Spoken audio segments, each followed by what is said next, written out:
ఎందుకు వీళ్ళిద్దరికి అంత కోపం గులాబీ జెండా అంటే? ఏం తప్పు చేసింది గులాబీ జెండా? తెలంగాణ తెచ్చుడు తప్పైందా? తెలంగాణను అగ్రభాగాన్ని నిలబెట్టుడు తప్పైందా కేసీఆర్ గారు? తెలంగాణలో జిల్లాకు ఒక మెడికల్ కాలేజ్ పెట్టుడు తప్పైందా? ప్రతి ఊరును బాగు చేసుడు ఇంతకు నరోత్తం రెడ్డి చెప్పినట్టు ప్రతి ఊరును బాగు చేయాలని చెప్పి జాతీయ స్థాయిలో 30% పంచాయతీ అవార్డులు గెలుచుకునే స్థాయికి తెలంగాణ తీసుకుపోవడం తప్పైందా? ఇంటింటికి నల్లా పెట్టి దేశానికి ఆదర్శంగా నిలబడడం తప్పైందా? మిషన్ కాకతీయ పెట్టి అన్ని చెర్లను బాగా చేసుడు తప్పైందా? ఏం తప్పు చేసిండు కేసీఆర్ గారు?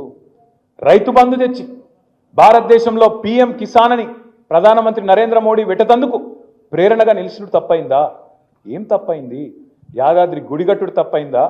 లేదా మా అక్క నాయకత్వంలో మన ఊరు మన బడి అని పెట్టి దాదాపు 26,000 పాఠశాలలు ప్రభుత్వ పాఠశాలలను 3 దశల్లో మంచిగా చేయాలని ఆలోచన చేసుడు తప్ప, తెలంగాణలో పచ్చదనం పెంచుడు తప్ప, నీళ్లను పెంచుడు తప్ప, భూముల ధరలు పెరుగుడు తప్ప, తెలంగాణలో ప్రతి ఇండస్ట్రీ బాగుపడుడు తప్ప ఏంది మనం చేసిన తప్పు?